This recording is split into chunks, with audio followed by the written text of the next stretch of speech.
मैं भारतीय जनता पार्टी के यशस्वी नेता रहे एक योग्य जनप्रतिनिधि, वरिष्ठ अधिवक्ता के रूप में जिन्होंने लोक कल्याण का एक बृहद अभियान प्रारंभ किया था, स्वर्गीय वीरेंद्र सिंह सरोई जी की स्मृतियों को कोटि कोटि नमन करते हुए उन्हें विनम्र श्रद्धांजलि अर्पित करता हूं। हमारे लिए दुखद क्षण है कि हमने अपने एक वरिष्ठ कार्यकर्ता और नेता को खोया है। स्वाभाविक रूप से इस बुलंदशहर के विकास के लिए उनके अनेक सपने थे और उन्हें साकार एक एक करके वे करते जा रहे थे।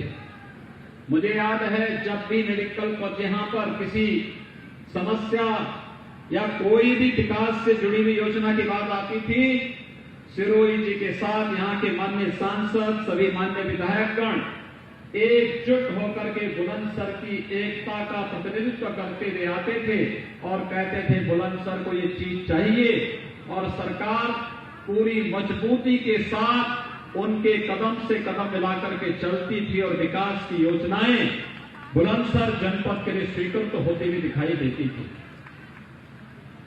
भाइयों बहनों, यहां के विकास की योजनाओं पर तो मैं चर्चा करूंगा ही, लेकिन मैं आपको ले चलता हूं 2017 में। याद करिए 2017 में विधानसभा चुनाव प्रचार अभियान का शुभारंभ मैंने इसी बुलंदशहर से किया था और बुलंदशहर में आकर के तब मैंने आपसे कुछ कहा था। मैंने आपसे कहा था कि वीरेंद्र सिंह सिरोही जी को विधायक बनाइए, भारतीय जनता पार्टी को चुनाव जिता करके सत्ता उत्तर प्रदेश की सौंपिए, और मैं आपसे वायदा करता हूं कि पश्चिमी उत्तर प्रदेश में मां बहनों की इज्जत के साथ खिलवाड़ करने की जरूरत कोई नहीं कर पाएगा। तब मैंने आपसे कहा था कोई कैराना और कांदला की घटना करने का दुस्साहस नहीं कर पाएगा, कोई सचिन और कोई गौरव फिर से अपने आप को बलिदान करने की आवश्यकता नहीं महसूस होगी। और आपने समर्थन दिया, सहयोग दिया। आज आपने देखा होगा पश्चिमी उत्तर प्रदेश में बहन, बेटी और हर नौजवान, यहां का किसान अपने को सुरक्षित भी महसूस करता है। दंगाइयों को कहां भेजना है ये सरकार ने पहले भी नहीं तय कर दिया था। दंगाई वहां जा रहे हैं और एक एक माफिया के घरों में और उनकी अकूत संपत्तियों पर चल रहा बुलडोजर आज इसका प्रमाण है। पहले गुंडे माफिया सत्ता के संरक्षण में गरीबों का, व्यापारियों का अपहरण करते थे, उनकी जमीनों पर कब्जा करते थे, व्यावसायिक प्रतिष्ठानों पर कब्जा करते थे, बेखौफ घूमते थे। लेकिन आज ये जान की भीख मांग रहे हैं और इनके द्वारा अनैतिक तरीके से कमाई गई संपत्ति पर सरकारी बुलडोजर चलता हुआ दिखाई दे रहा है। ये है व्यवस्था कैसे चलनी चाहिए, ये एक उदाहरण है। और इसीलिए आपने ताकत दी थी, उस ताकत का इस्तेमाल जनहित में, प्रदेश हित में, यहां के गरीबों के लिए, किसानों के लिए, व्यापारियों के लिए, नौजवानों के लिए और बहन बेटियों की सुरक्षा के लिए इस ताकत का इस्तेमाल हो रहा है। उत्तर प्रदेश को उत्तम प्रदेश बनाने के सपने को साकार करने के लिए इसका इस्तेमाल हो रहा है। इसके लिए मैं बुलंदशहर की जनता का हृदय से आभार व्यक्त करने के लिए आज एक बार फिर से आपके बीच आया हूं। भाइयों बहनों, आज हमारे साथ उत्तर प्रदेश सरकार के कार्यक्रमों को ध्यान में रख करके चल रहे अभियान का समर्थन देने के लिए पूर्व मंत्री श्री किरण पाल सिंह जी ने भारतीय जनता पार्टी की सदस्यता ग्रहण की है। मैं उनका हृदय से स्वागत करता हूं, अभिनंदन करता हूं। उनका एक लंबा कार्यकाल रहा है। उन्होंने समाज कल्याण के लिए, लोगों के हित के लिए लगातार कार्य किया और जब उनको लगा कि वास्तव में देश के अंदर मोदी जी के नेतृत्व में और प्रदेश में भारतीय जनता पार्टी की सरकार में ही यहां के किसानों का, यहां के नौजवानों का हित है, तो उन्होंने भी आज भारतीय जनता पार्टी की प्रत्याशी श्रीमती उषा सिरोही जी के समर्थन में भारतीय जनता पार्टी की सदस्यता ग्रहण की है। मैं उनका हृदय से अभिनंदन करता हूं। भाइयों बहनों, आप याद करिए, पश्चिमी उत्तर प्रदेश और उत्तर प्रदेश का किसान देश के पूर्व प्रधानमंत्री स्वर्गीय चौधरी चरण सिंह जी के प्रति सदैव अपनी कृतज्ञता ज्ञापित करता है। कृतज्ञता ज्ञापित करने के कारण थे कि चौधरी साहब ने किसानों के हितों को सर्वोच्च प्राथमिकता दी थी। लेकिन चौधरी साहब के नाम पर राजनीति करने वालों ने सचमुच क्या किसानों के हित में काम किया? अगर काम किया होता तो रमाला चीनी मिल 30 वर्षों तक अपने विस्तारीकरण और आधुनिकीकरण की बाट नहीं जोतती। जब उत्तर प्रदेश के अंदर भारतीय जनता पार्टी की सरकार आती है, तब हमारी सरकार आने के बाद हम लोगों ने रमाला चीनी मिल जो चौधरी चरण सिंह जी की कर्मभूमि थी, उस चीनी मिल की विस्तारीकरण की योजना को स्वीकृति दी, धनराशि दिया और आज अपनी पूरे विस्तार के साथ रमाला चीनी मिल कार्य करके यहां के किसानों के जीवन में खुशहाली लाने का कार्य कर रही है। पश्चिमी उत्तर प्रदेश के विकास के लिए चौधरी साहब ने जो सपना देखा था, उस सपने को साकार किसी ने किया है, भारतीय जनता पार्टी ने किया है।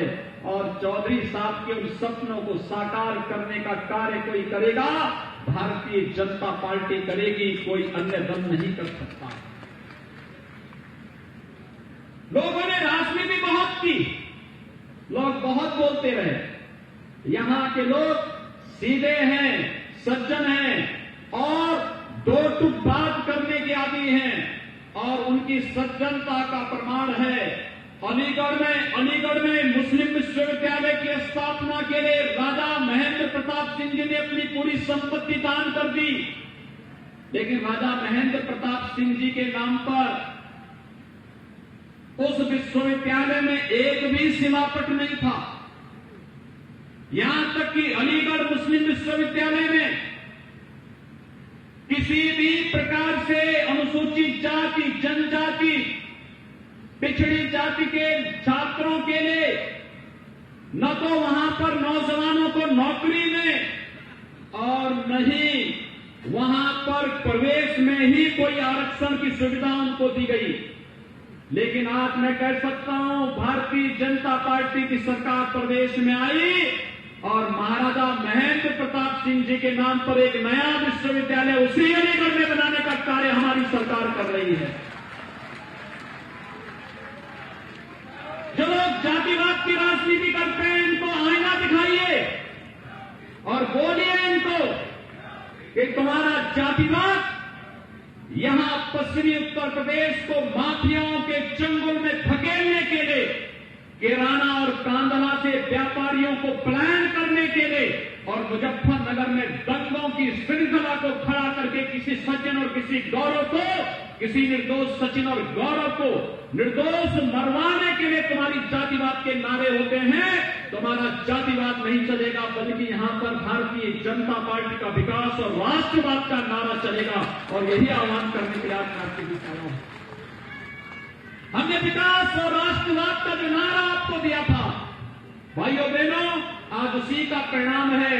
यहां पर एक एक गुंडा जान की भीख मांगते हुए, गले में पट्टी लटकाते हुए घूमता है कि जान कस लो, अब हम बहन बेटियों की इज्जत के साथ खिलवाड़ नहीं करेंगे। ये वही पश्चिमी उत्तर प्रदेश है जिस पश्चिमी उत्तर प्रदेश में कांवड़ यात्रा को नहीं निकलने दिया जाता था। कहा जाता था कि इससे दंगे होंगे। हमने कहा भी जब सरकार आएगी, हमने कहा कोई दंगा नहीं होगा, दंगा जो करेगा उसको हम ठीक कर देंगे। कांवड़ यात्रा भी निकलेगी और साथ साथ हम लोग हेलीकॉप्टर से पुष्प वर्षा भी करेंगे। पता नहीं किस कांवड़ यात्रा के रूप में भगवान शिव स्वयं आए हो, पता नहीं किस रूप में आए हो।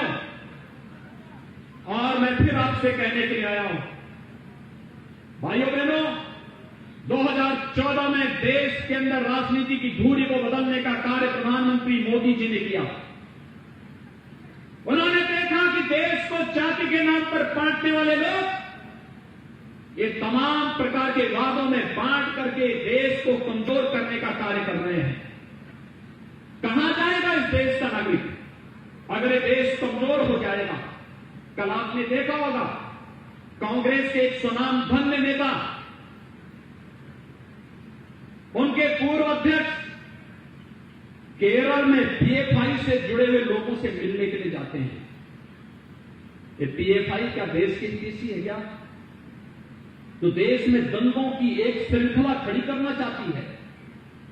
देश के अंदर हर भड़काऊ कार्यक्रम में लगातार जिस जो संगठन लगातार सक्रिय रूप से अपनी भूमिका का निर्वहन कर रहा है, कांग्रेस की सहानुभूति उन लोगों के प्रति है, सपा और अन्य दलों की सहानुभूति उन लोगों के प्रति है। और ये लोग जानबूझ करके इस देश के मूल समाज को कमजोर करना चाहते हैं। कहीं जातिवाद के नाम पर, कहीं क्षेत्र के नाम पर, कहीं भाषा के नाम पर, किसी अन्य वाद के आधार पर विभाजन करना चाहते हैं। लेकिन 2014 में प्रधानमंत्री मोदी जी ने तब आपको एक नारा दिया था, एक मंत्र के रूप में उन्होंने कहा था, सबका साथ और सबका विकास। सबका साथ और सबके विकास के पीछे का ध्येय भी था।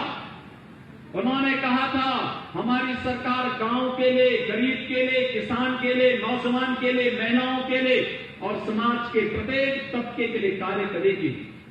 आपने मोदी जी के पहले 5 साल के कार्यक्रम को देखा होगा।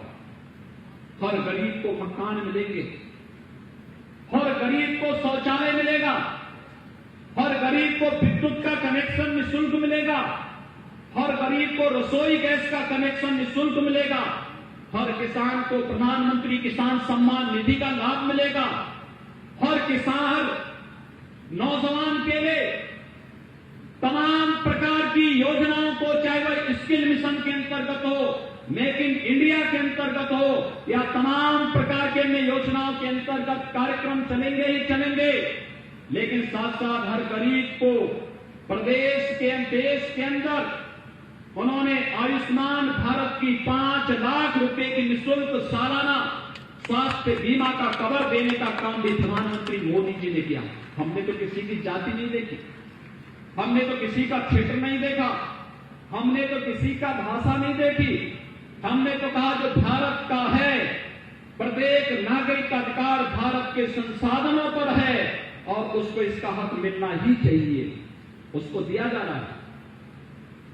पहले प्रदेश में भर्तियां निकलती थी, पुलिस की भर्ती, शिक्षकों की भर्ती, ये एक जनपद में एक जाति के लिए भ्रष्टाचार का कारण बन जाता था। लेकिन आज 1,37,000 भर्तियां की है। मैं पश्चिमी उत्तर प्रदेश के नौजवानों का अभिनंदन करूंगा। इस भर्ती में पश्चिमी उत्तर प्रदेश के ज्यादातर नौजवान आए हैं। मैं देखता था जब दिल्ली में मैं रहता था सांसद के रूप में, यहां की सड़कों पर सुबह सुबह और शाम के समय नौजवान निरंतर प्रैक्टिस करता था, दौड़ता था, खूब प्रैक्टिस करता था। लेकिन जब भर्ती आती थी तो भर्ती बिक जाती थी। ये भर्तियां यहां के नौजवानों के लिए नहीं। मुझे याद है पाकपत के एक ही गांव के 29 नौजवान उत्तर प्रदेश पुलिस में भर्ती हुए। उन्होंने मुझे इस बात के लिए बधाई दी। उन्होंने कहा, साहब अगर आपकी सरकार नहीं होती तो हम लोग भर्ती कभी नहीं होते। मैंने कहा इसीलिए तो हम लोग आए हैं, क्योंकि उत्तर प्रदेश पूरा 24 करोड़ की उत्तर प्रदेश की जनता हमारे लिए परिवार है और इसलिए इस परिवार के साथ कोई भेदभाव न हो, इसीलिए हम लोग आए हैं और इसीलिए उत्तर प्रदेश के नौजवानों को किसी भी भर्ती में कोई भेदभाव नहीं करेगा। मेरा तो यही संकल्प है। अगर उत्तर प्रदेश की गरीब जनता के हक पर कोई डकैती डालने का कार्य करेगा, वो कोई भी अधिकारी होगा, कोई भी कर्मचारी होगा, उसको जेल जाना होगा। और अगर हमारे नौजवानों के हितों के साथ कोई खिलवाड़ करेगा तो फिर उसे भी हम जेल के अंदर डालेंगे। और कोई गुंडा और माफिया कहीं पर सिर चढ़ करके बोल करके अनावश्यक रूप से किसी गरीब को, किसी व्यापारी को, किसी किसान को परेशान करेगा तो उसको वहीं भेजेंगे जहां पर राम नाम सत्य के अलावा कोई और दूसरा नारा होगा ही नहीं। भाइयों बहनों, हमने जो कहा वो करके दिखाया है। 2017 में और 2019 में जब हम लोग आए थे तब आपने कहा था, 2019 में एक बात रह गई थी, लोग कहते थे कि आप लोग कहते हैं कि राम मंदिर के लिए क्या करेंगे, रामलला हम आएंगे, मंदिर वहीं बनाएंगे, लेकिन तारीख नहीं बताएंगे। भाइयों बहनों, अब तो ये तारीख भी बता दी ना। अयोध्या में भगवान राम के भव्य मंदिर का मार्ग प्रशस्त हो गया ना। आदरणीय प्रधानमंत्री मोदी जी ने अयोध्या में 5 अगस्त 2020 को 492 वर्षों से प्रतीक्षित भव्य राम मंदिर के कार्यक्रम का शुभारंभ कर दिया है ना। क्यों खुश हैं? सभी लोग खुश हैं? मैं सही बताऊं, अगर कोरोना नहीं होता ना, मैं गांव गांव से आप सबको अयोध्या में जरूर बुलाता। प्रार्थना करिए भगवान से एक कोरोना से जल्दी मुक्ति मिले। कोरोना कालखंड में आपने देखा होगा प्रधानमंत्री मोदी जी के नेतृत्व में किस रूप में काम हुआ, किस रूप में कार्य हुआ। एक एक व्यक्ति को राशन देने की व्यवस्था हो, उसको स्वास्थ्य की सुविधा देने का कार्य हो, प्रशासन ने, कोरोना वॉरियर्स ने, समाज के प्रत्येक तबके में, हर समाज के लोगों ने जिस रूप में आगे आकर काम किया, मैं उन सबका अभिनंदन करता हूं। और उत्तर प्रदेश देश में आबादी का सबसे बड़ा राज्य होने के बावजूद सबसे बेहतर परिणाम देने वाला राज्य भी कोरोना में उत्तर प्रदेश ही है।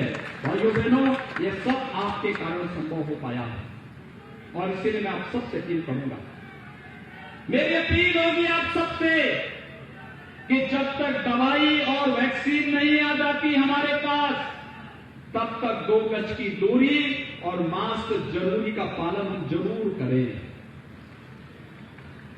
स्वर्गीय वीरेंद्र सिंह सिरोही जी आपके नेता थे, बहुत वरिष्ठ कार्यकर्ता थे, पूरा जीवन समाज के लिए, पार्टी के लिए समर्पित कर दिया।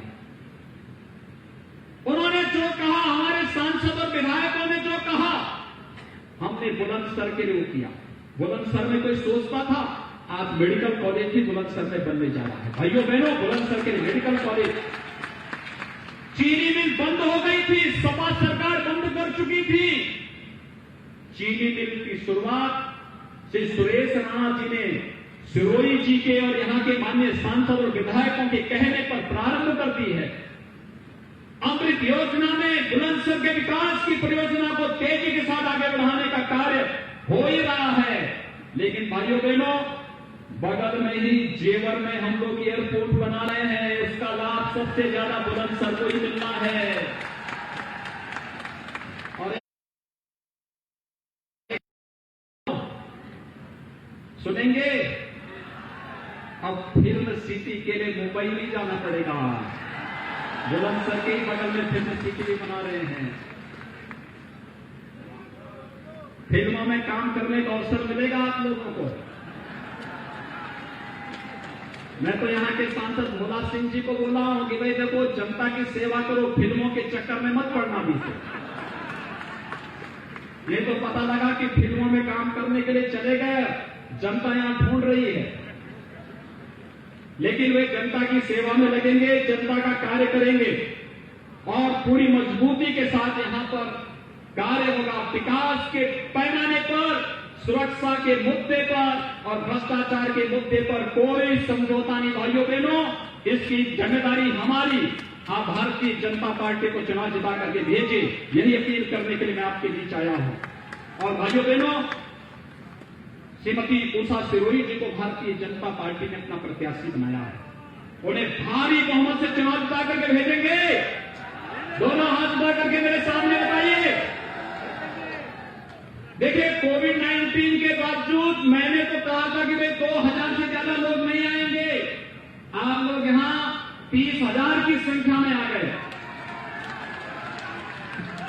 लेकिन मैं सबसे अपील करूंगा, जो 30,000 की यहां पर कार्यकर्ताओं की और जनता जनार्दन का जो स्नेह हमें यहां पर मिल रहा है, आप सबसे मेरी अपील होगी, आपके पास स्मार्टफोन होगा और आप सभी भारतीय जनता पार्टी के कार्यकर्ताओं के साथ लग करके घर घर जाकर के 2 गज की दूरी का पालन करते हुए, मास्क जरूरी है इसका पालन करते हुए 3 नवंबर को होने वाले चुनाव में श्रीमती उषा सिरोही जी को भारी बहुमत से कमल चुनाव चिन्ह के साथ चुनाव जिता करके भेजिए और विकास और सुरक्षा की गारंटी हमारे ऊपर छोड़ दीजिए। बस यही अपील करते हुए मैं वाणी को देता हूं विराम। जय जय श्री राम, जय जय श्री राम, जय जय श्री राम, जय जय श्री राम। मैं माननीय सांसद भोला